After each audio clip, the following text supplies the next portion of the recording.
Welcome, fellow plebs. My name is Sean, and this is Tribunus Plebes. Let's start the video here. And this is put out by the New York Times. Oh, hang on a second. It was put out by the New York Times, so I expect it's probably going to be, a little lib-centered. We all talk about how when we're going to go home, how proud we're going to be combat vets. I mean, how many people can say that they're combat veterans? 19 years old, I fought in a war. That's awesome. Nothing can beat that. That's the coolest thing in the world, It'll be fun to look back on. Just waiting to get to that point where I can look back on it. Here it is. So, like I was going to say before, this was put out by the New York Times, so I imagine it's going to be kind of, libbed up a little bit, lib-centered. And I think it's from, I only saw the first minute, maybe a minute and a half of this. So I think it's going to be a mix of, like, soldiers who were, felt like they had positive experiences and a mix of other soldiers who had negative experiences. 2003, they got us out here in Baghdad, life is hard, got us pulling fucking 2 hours of guard, then they ump it up to 8 between 12, I don't give a fuck, I think I'm stuck in hell, I'd rather be there instead of jail, putting Baghdad on the map, send me my mail, not a moment of the day that go by that not a thought about Baghdad never crosses my mind. It made me...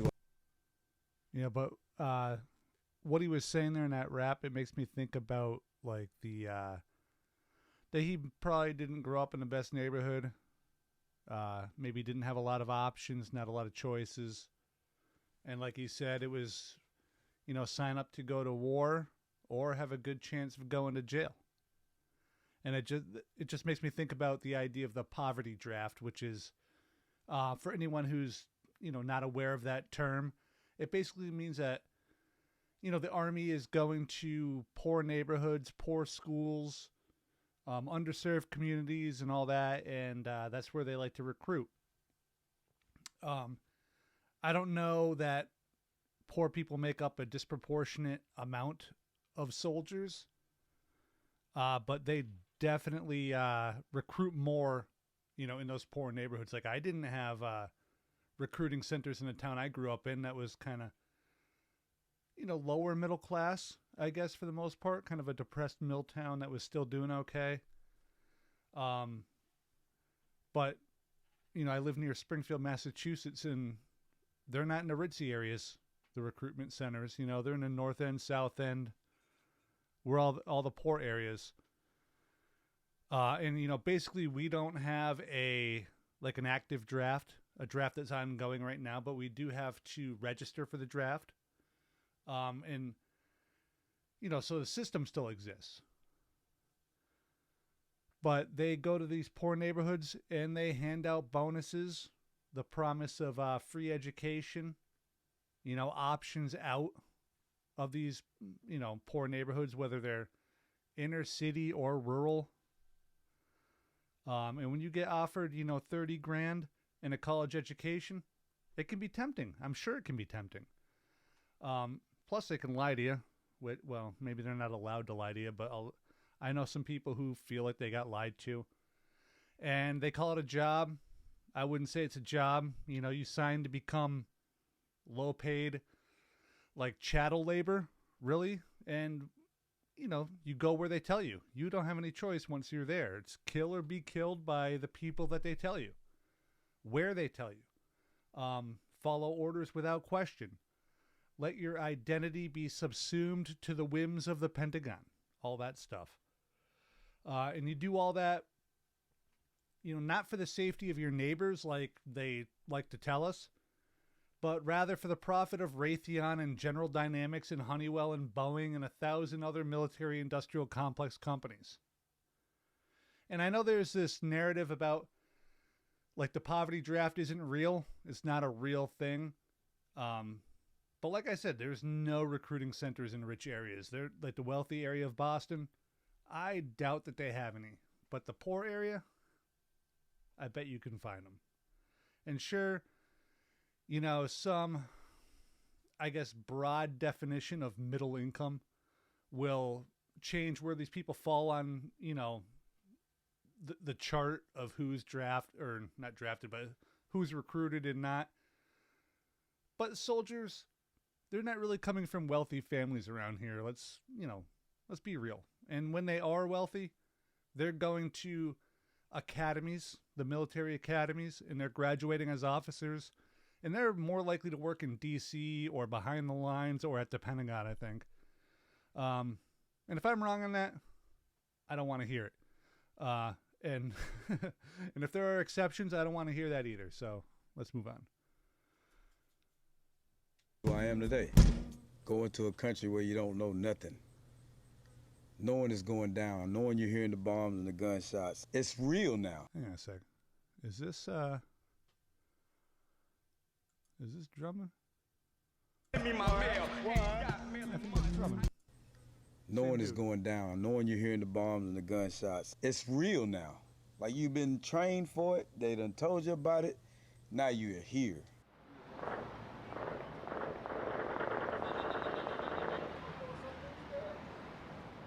Drummond, calm down. It's a wedding day. They always shoot up at the L Wednesday. Yeah, nothing no, man. I'm already ready. That's the worst shit you can go through at the age that we. And, you know, now you're there. And none of those people, they even knew why they were there because nobody could give them a reason. The WMD thing, that was fake. And, you know, the soldiers knew that they weren't going to find any right away. It was pretty quick. It was a very short time before everybody realized, like, oh, hey, there's nothing here. But they were still there. They were still being sent into dangerous situations. Danger which they created by being there, by being the invaders. And why? Like, I doubt their generals even could tell them. Because the generals were there because they were told to. They follow orders too. And we know why the president said to go. We know why Raytheon said to go. We know why Boeing, you know, and on and on. We was going through it. They're trying to hit the compound. Someone smoking a cigarette in the shitters? Imagine this being 18, 19 years old, 20. What are you going to do when you get out of the army? Dropped into a foreign country where nobody wants you. Told to go kill and risk death, and it's all over some weird daddy revenge fantasy. Be a fucking rock star. Hope you made it. Sometimes I remember, oh yeah, that's right, I went to Iraq.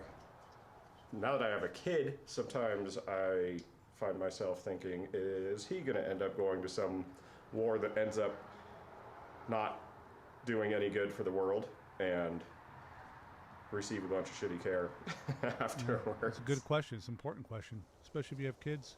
You might want to follow in your footsteps. I think we were in Baghdad for a few days, and then we were in a firefight outside the Abu Hanifa Mosque.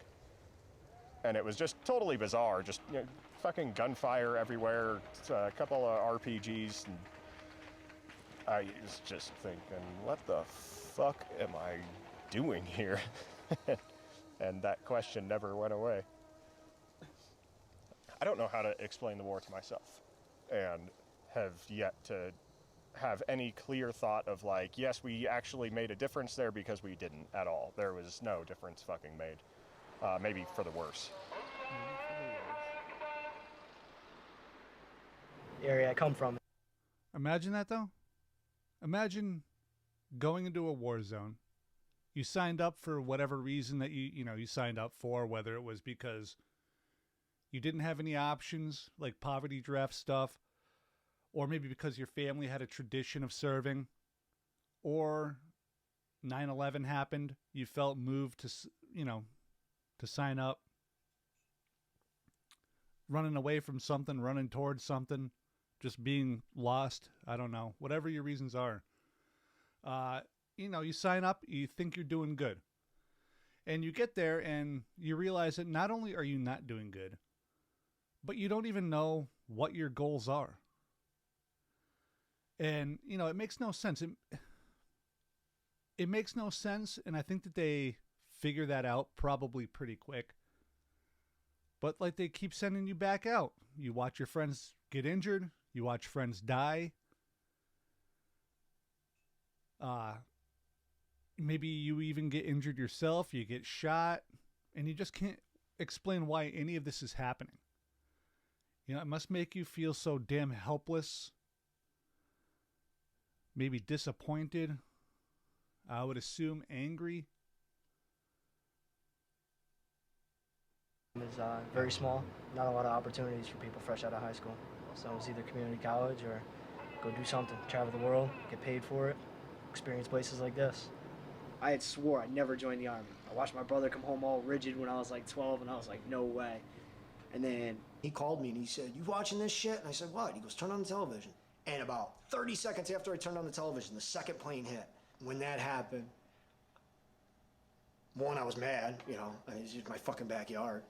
But I immediately thought, this is what I need to do. I need to defend I just felt it. I just had to do it. I had to go join my brother. I had to be by his side. There was no way I was going to let my brother go into a war and me not be there.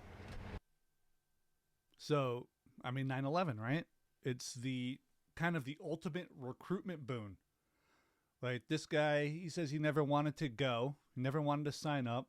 Saw his brother in the military, didn't like what he saw. But 9/11 happened. And knowing that his brother was out there alone, or not alone, obviously he's a soldier, but without him, and he wanted to sign up and help. And to be honest, I have a hard time relating to this because 9/11, that got me going the other direction entirely. I saw the reaction of the country, the bad reaction, and stuff like the Patriot Act, and all that other nonsense, the build up to the Iraq War, the rhetoric, just the awful stuff that was being said in this country to fire up the people. And it repelled me like opposing magnets, just shoving me away from those thoughts. But at the same time, I feel like I can empathize with these guys at least a little bit. Like, I can understand how that event could, I don't want to even want to say radicalize, but that it can activate you in that way. And this guy sounds like his tour maybe didn't go all that well. I guess maybe we'll find that out here. But I think it's important for folks to hear stuff like this, to hear soldiers tell their stories that aren't all braggadocio nonsense. Hoorah and glad I killed those people and all that crap. This was a horrific war, and it was a war that was fought for no good damn reason that can be justified. It can't be justified at all. And for my listeners out there who maybe aren't as far down a path as I am, more centrist, radical, or not radical, centrist, liberal kind of people, I think it's really important that they hear people talk like this. I think the other thing here that I'm thinking about, obviously this guy's okay. He's here with us, but vets, I think, take their lives at something like a rate of 20 a day. 20 might be like a couple high, but it's something like that, 18, 20 a day. Veterans taking their own lives. And, this number is not reflected in the casualty numbers that you see, how many dead, how many wounded. They don't count this, even though they are definitely casualties of war. War is bad. War is horrific. And frankly, I don't really trust people that come back with a hard-on for what they did and pride in who they killed. So let's we'll keep one saw back here. Just know where your people are, and we got the rear. So you need to start holding that like you fucking mean it. That deployment was funny because there was no clear-cut mission. the whole time you're wondering, like, what are we really doing? Are we really in combat? Are we not in combat? Who's actually the enemy? Now you're in Baghdad. Now you're in the heart of Adamiyah. Now what? Yeah, what? I mean, why are you even there? What was going through my mind was it was dark out and I couldn't see my fingers, basically. I was hoping I still had my fingers. I couldn't tell where I was shot.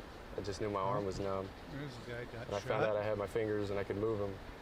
The doc came by and he was patching me up and we just had a shallow conversation about, oh, wow, man, you got shot. And I was like, yeah. And I think I was only 19 at that point.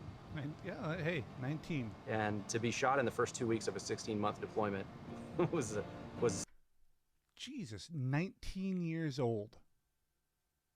Shot already, not even there 2 weeks.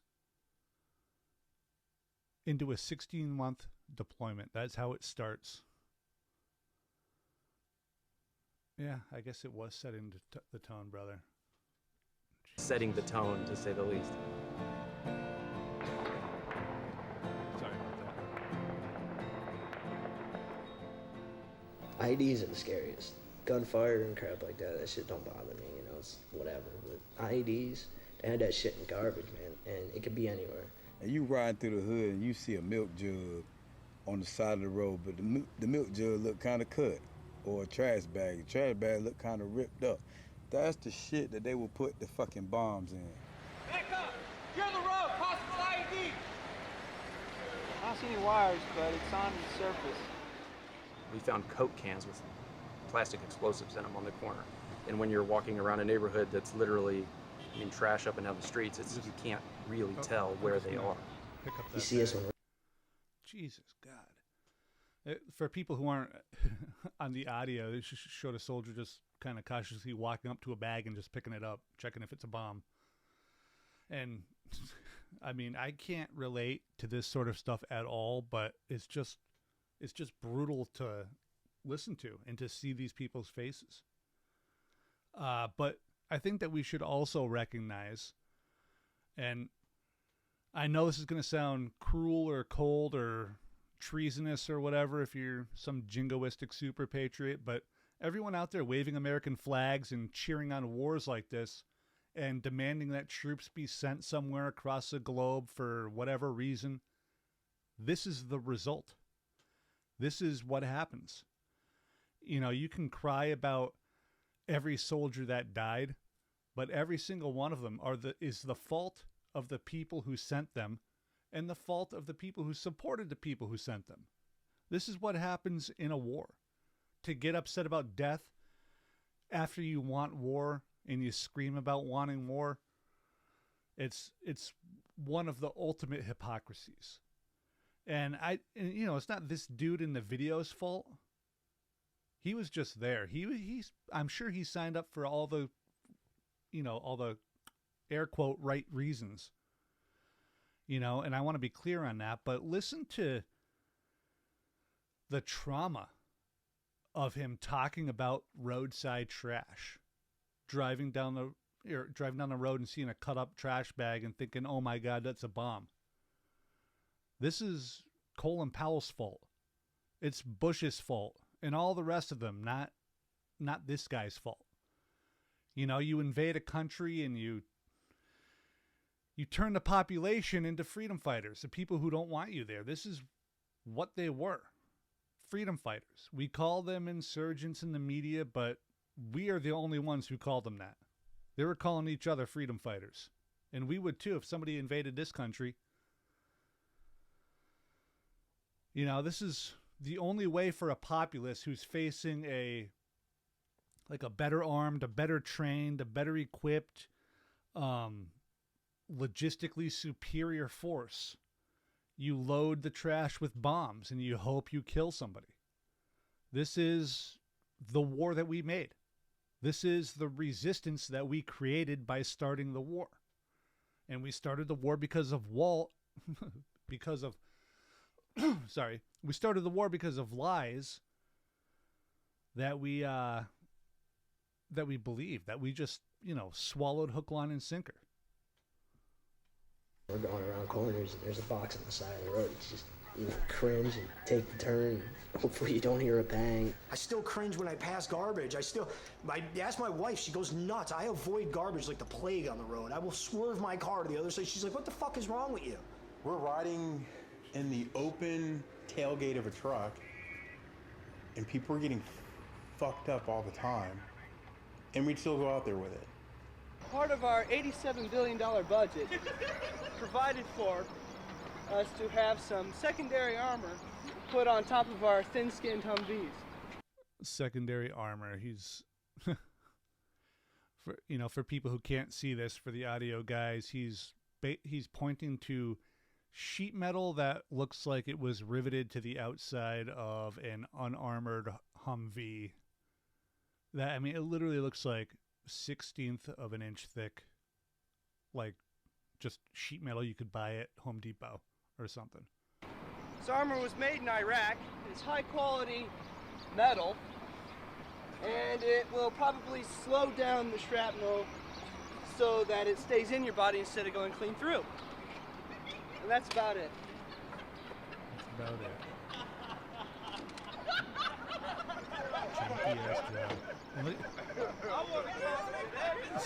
So these guys, after his little display and his joke, you just see these 19-year-old kids, just falling out laughing. They're just looking like kids out of high school, man. Like your senior class just goofing around.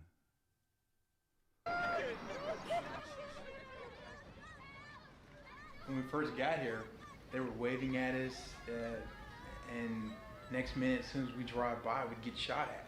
And or some days they'd look at us mean and give us gestures that they didn't want us there. And when I first got there, I noticed a lot of people doing this to me.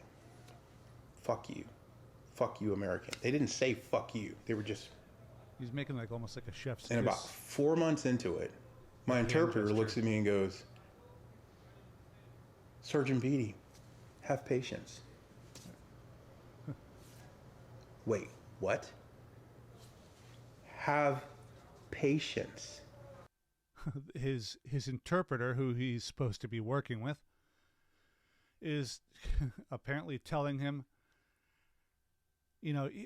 he's making like the FU sign as he says, have patience. The implication, I guess, being that his own interpreter was simultaneously saying, at least out loud, it'll be okay, just have patience, while also telling him to fuck himself with his hand. That can't feel good. That's got to be when you start to realize that you are not on the right side. That people do not want you. Even the people working with you are telling you to go fuck yourself. Jesus, I thought this was going to be a little bit of a different video, but I guess this is it. This is what we need to hear.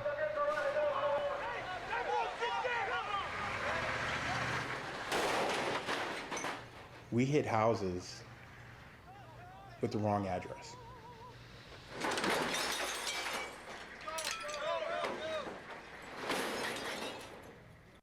Right here, if you didn't know that this was Iraq, you would say that's American policing. You would think this was an American police officer if I just played you that clip. Except you'd know it wasn't an American police officer because he actually, is it Beatty? He actually sounds regretful for what he did. At least right here he does. American police are always kicking in the door of the wrong houses and the wrong block, the wrong family, and they're traumatizing people like this.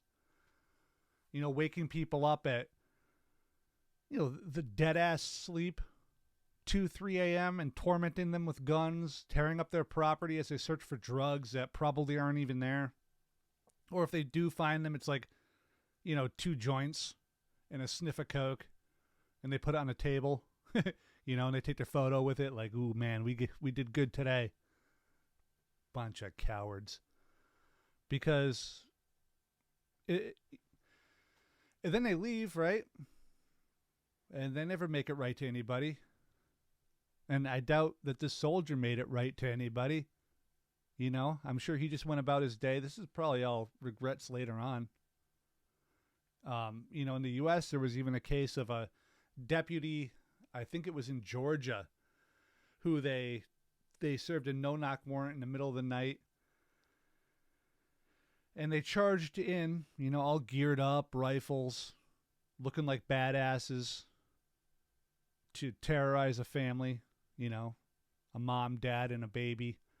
And the deputy threw a flashbang into the crib of the baby. It tore off its flesh enough that you could see its rib cage. I will never forget reading this story. And it covered the baby with severe burns. They tossed an explosive grenade into a baby's crib. And then the cops lied. They nearly murdered that baby. And the deputy was eventually acquitted. And the deputy had actually lied to get the no-knock warrant. He lied about everything leading up to it. He didn't buy drugs from anybody. The deputy didn't, witness any drug sales. He lied about the whole thing to get the no-knock warrant. They kicked in the door. I don't think they found any drugs. And they threw an explosive device into a baby's crib and almost killed it. No apologies. No admission of anything wrong. And the deputy who did it all, acquitted. It's all fine. You're a cop. And this soldier here, he probably faced, stricter rules about what he could do than the American police. And he probably felt worse. He probably felt bad. So, sorry about that. I mean, I guess this is about Iraq, so we'll get back to Iraq. And then we'd have to apologize because we just kicked your door in, or we just... That's what I'm saying. It's like, and then we had to apologize. I don't know if he means that literally, if they actually did apologize, but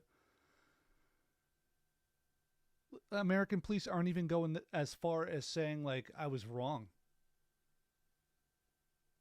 Blew your door in, or we just damaged your house at 3 o'clock in the morning.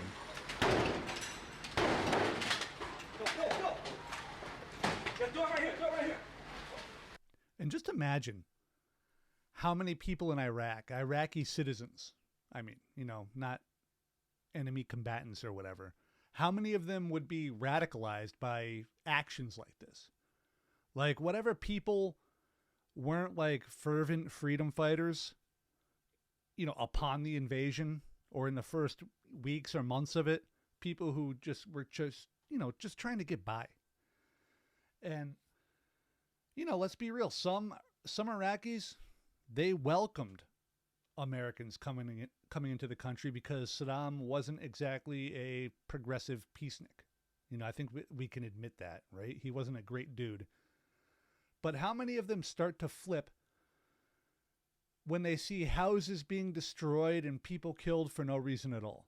When they see U.S. soldiers kicking down innocent people's doors, just, shopkeepers and, I don't know, officials, hurting their families, destroying their property, probably killing people. It's terrible.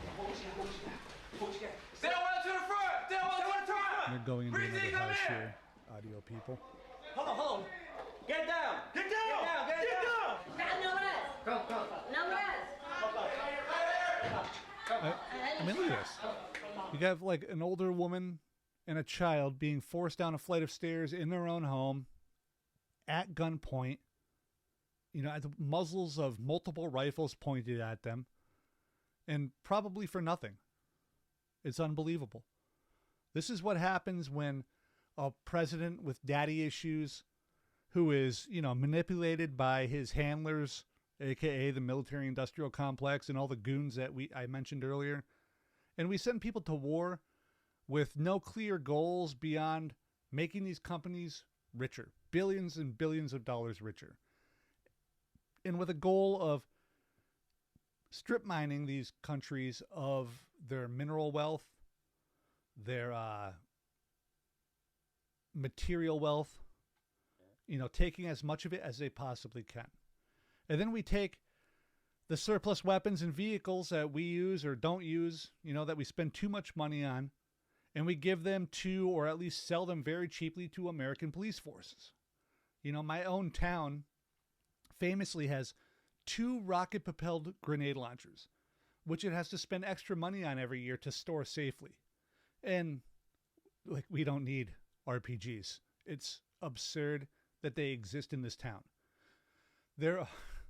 I mean, just saying that like our police department has 2 RPGs that they're terrified to even store. Why do they have them?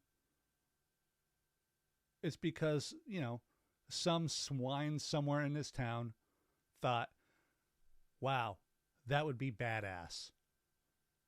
And that now that is like, it's like a white elephant. It's like financially crippling the police department to keep these things safe.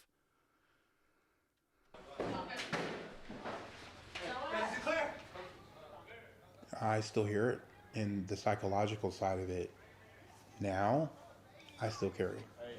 Hey. Yeah, you see that in the camera. I'm a journalist. You do that. You're mistaken this. You know, it's, you know, I'm sorry to kind of keep going back to American policing, but this is American policing. Everything that we've seen here, this is American hogs, prime, grade A, USA approved swine. This is a reason that, you know what? It's okay. I still think about that guy. I still remember punching him in the face. When he was going for this one, I punched him in his fucking face. Oh, yeah? Yeah, there's his glasses right there. He was going for the AK. If you look and you put yourself in their place, how would you feel if you had someone kicking in your door, going for an AK, and you as the man want to protect your family, and me coming through the door with bad intentions? I mean, this is, again, you know, I'm going to do it again. I'm sorry, but this is policing. This is, you know, one of the reasons that no-knock warrants are so bad. You wake people up, they're disoriented, you start shouting, waving guns around, and they want to protect their family. They want to protect themselves. They want to protect their home. Instinctively, they want to do that. So they jump up, and they get shot. Or they get punched. Or they actually maybe get their weapon, and before they can even comprehend what's going on, before they even understand that it's cops in the house, they get killed. And then the police justify the shooting like cowards. And at least this guy still seems to think about it and seems to feel bad. That sounds crueler than I wanted it to, but it seems like he understands what he did. And I don't think that American police feel bad at all. They get off on it. They get off on the power. And, you know, when the cops in Memphis murdered Mr. Nichols, one of them was seen on the body cam talking about how good it felt to hit and kick him, even as paramedics were trying to save him. That's what being a cop puts in your soul. You get off on the murder, you get off on the violence, you get off on the power because, you know, if they mouth off, you justify it. If they run, you justify it. If they just aren't a cop, you justify it. And all your boys in blue will back you up.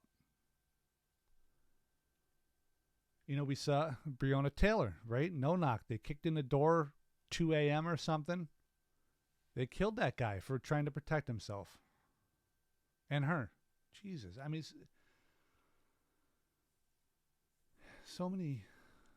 there's so many of these stories, it's hard to keep them straight. Because the intel that I received told me you were a bad guy. Just shut your mouth when you're asked. Just shut your mouth. Right, and that's of course there's going to be a response from the person in the house. I'm always going to carry that. And he obviously feels bad. I'm still working on that.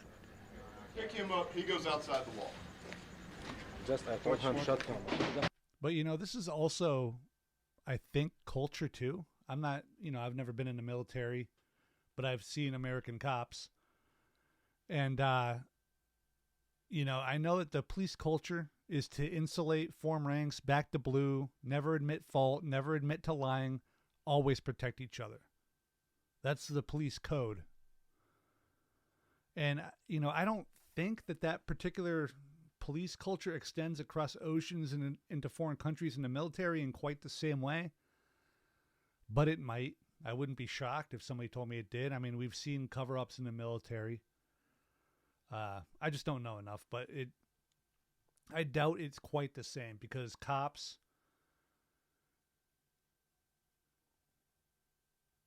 you know, they put on that badge and it feels like it signifies something, like it changes a human being. But anyway, I guess I got to admit that I'm a little ignorant of military culture, so I'm just going to move on. Yep. He's protecting his house. He gets punched in the face, put on his damn back, ends up in Abu Ghraib, and he's never going to get that. Abu Ghraib. I did not. I was not expecting Abu Ghraib for sure. Yeah, he. That time back. Yeah, he's never. Jesus Christ. Yeah, he's never going to get that time back, man. You don't get time back from going to a torture prison. You can't untorture somebody. It doesn't work like that. You know, and imagine living with that too. Like you already are dealing with the idea, the guilt, the feeling of kicking in a door, terrorizing a family, punching a guy in the face who was trying to protect himself, and then they go to the elite torture prison of the region because of what you did to their family. He certainly will not get that time back or ever be the same person ever again, if he ever even got home again. So I think about that.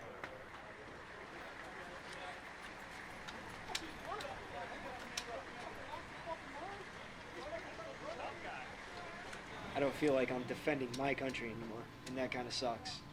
And that's the whole purpose when you're a kid to join the army. A lot of people feel it's like, you know, defend your country, but we're not defending our country anymore. I know we haven't defended our country in a while, but I didn't agree with the Iraq War when I went in. I went in for Afghanistan. I joined to go fight in the mountains. I wanted to fight I wanted to fight the Taliban. You know, unfortunately, once you join, you have no politics. You're property. You know, you go where they send you. You're a chattel worker. So this guy, I mean, this is pretty wild. Here we have a guy who never wanted to be in the military, whose brother was in, and he signed up after 9/11 to fight the Taliban alongside his brother, a war that he at least believed in at the time. And then he finds himself sent to a pointless revenge, money grab war in Iraq, you know, and he doesn't agree with the entire thing.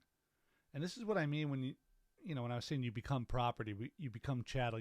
He's forced to fight this pointless, directionless, again, cash grab war every single day.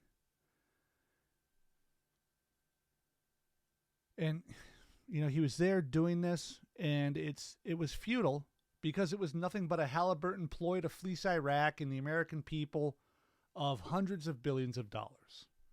And if you refuse to fight, congrats, you're going to military prison.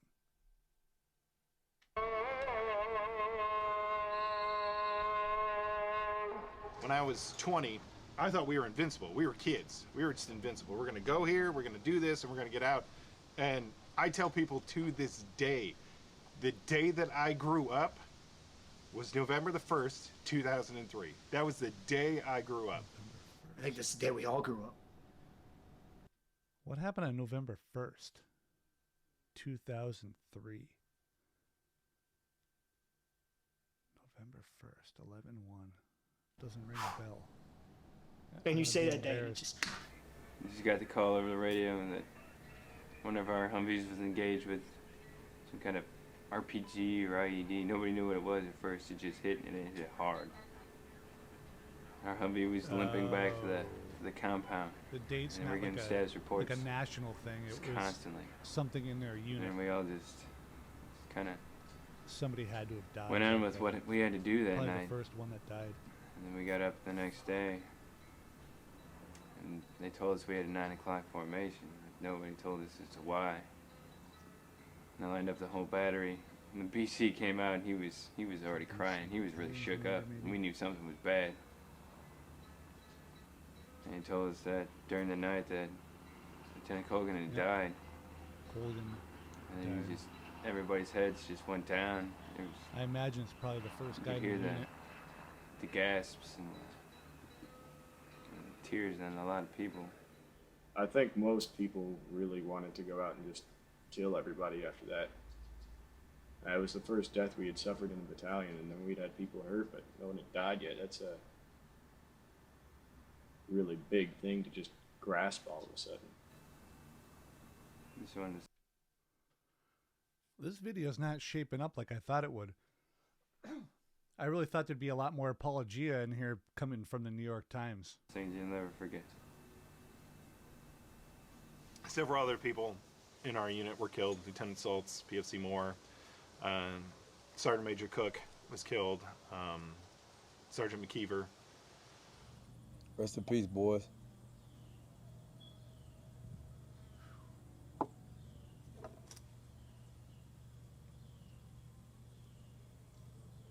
I don't like talking about that shit. That shit is so fucking depressing, man. You just have no idea. You have no idea. Man. I truly do not have any idea, my friends. So what does it do to a generation of young people during these deployments? I mean, this is, one of them said it was the day that they all grew up was when their buddy died in this pointless act of violence in a pointless war. That's no way to quote unquote grow up. These dudes turned into, young men who were way too old, way too soon for this shit. Way too soon. They become old. They are old young men. Yeah, I mean, I feel more grown up. I mean, I've changed a lot in the last, year.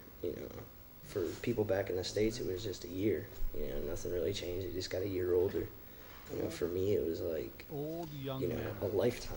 I feel I've grown up 20, 30 years out here. Imagine that. That's 1 year. That year must seem like something. And every else. day it was, well, I guess I'm just doing what I'm doing today so that I can get to tomorrow, so that we can get to our 365 days and leave. And then that changed. Then we stayed out there for a few more months. I think it was like 419 days that we were there.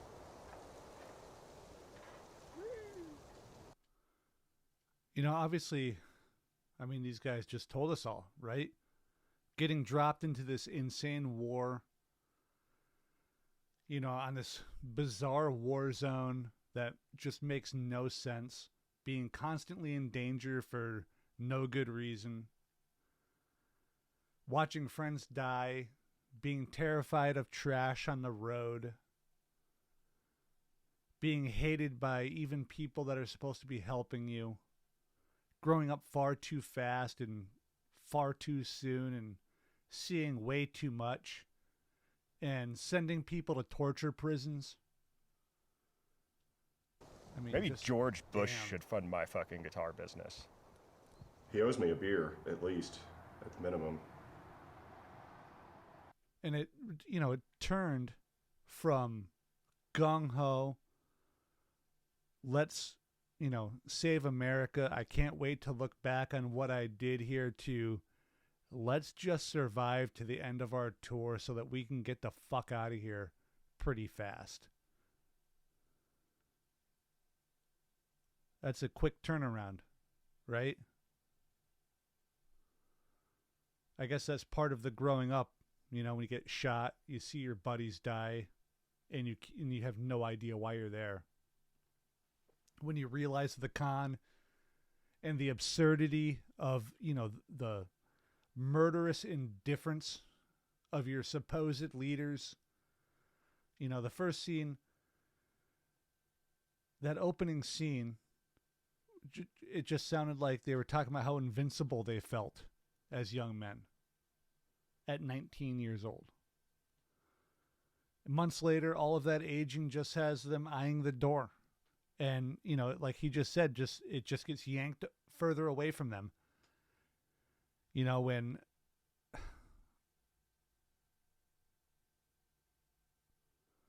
nobody else wants to join, or the war has become so expansive that there just aren't enough people there. They can't fill the ranks, so they got to hold guys over. You know, I remember when that was in the news, really, talking about extending all these deployments and how upset people were.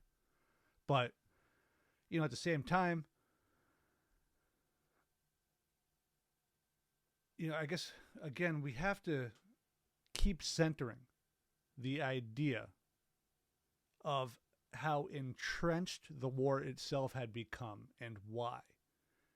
And who had entrenched it, right? Halliburton and General Dynamics, they weren't done with Iraq after 6 months or a year. Not by a long shot.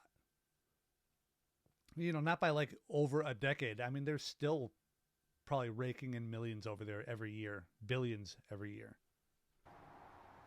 The Iraqis are probably... I mean, and you know what? Bush doesn't owe this guy a beer. You know, the world, this country and the world, they owe George Bush a handcuffing and a dragging to The Hague to be tried for war crimes. Wondering how in the hell are they supposed to believe in a system that we force-fed them when our system doesn't even work. Going back to George Floyd. 2 words, not okay. There's actually a picture of me in Time magazine with my knee on a suspected terrorist's chest. I mean, look at this. Like, they're actually showing, for the podcast guys, this soldier kneeling on the chest. You know, it's not like exactly what Derek Chauvin did, but he's realizing that what he did, how he was behaving, the actions that he took out there in Iraq are very much like what Derek Chauvin did, that pig that killed George Floyd. And seriously, think about watching a cop murder a man on the street and identifying with the cop's actions in the worst way like this. Like viewing that cop as a murderer, as the villain. Like, that cop is the villain in this man's eyes. And he's saying, that was me. You know, he's seeing the same connection in some ways to policing that I went off on a tangent about a few times probably because, I guess, so many cops are former military. And, you know, they see how bad it is. There's not much left here, just a few minutes. I don't even want to see what they're going to hit me with, man. It wasn't on his carotid artery. It was across his chest. All these shootings, not okay.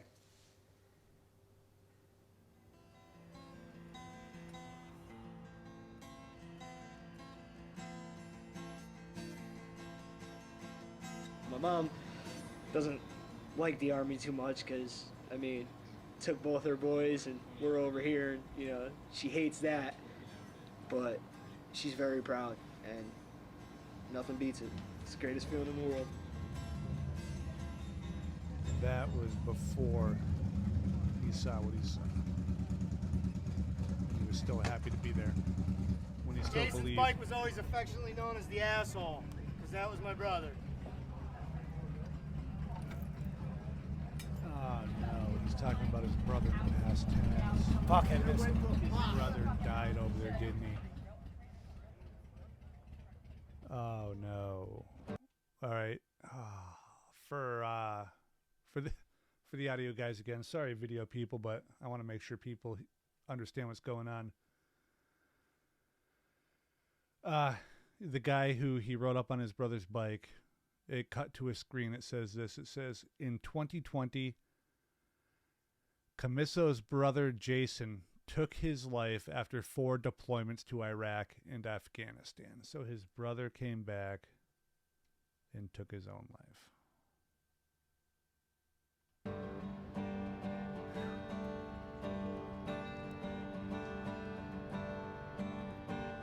And, you know, taking a life is nothing that we should take less than seriously.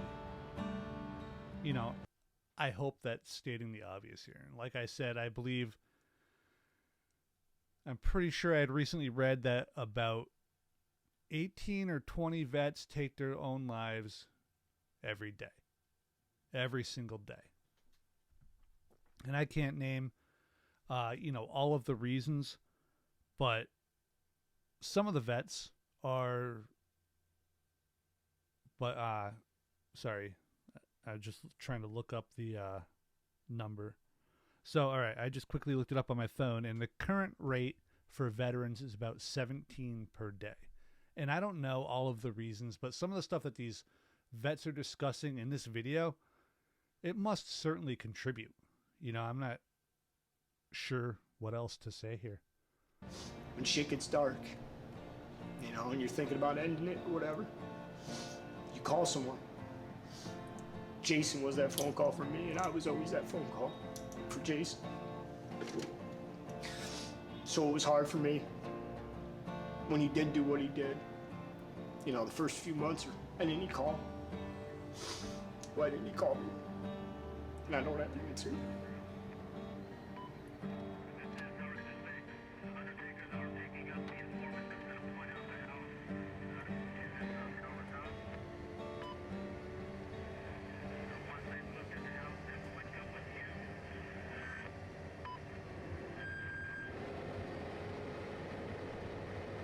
And that's the end of the video. Yeah, hang on a second. How do you go back? J? I want to see the names of the soldiers there. Get my read. Robert Beatty, Joshua Chitwood, Michael. Oh no, this is in the way. I can't move it. Michael Camisso, I think it was. Javorn J. Drummond, Thomas P. Susdorf, and Stuart Wilf. Well, I mean, that's the video, guys. Jesus.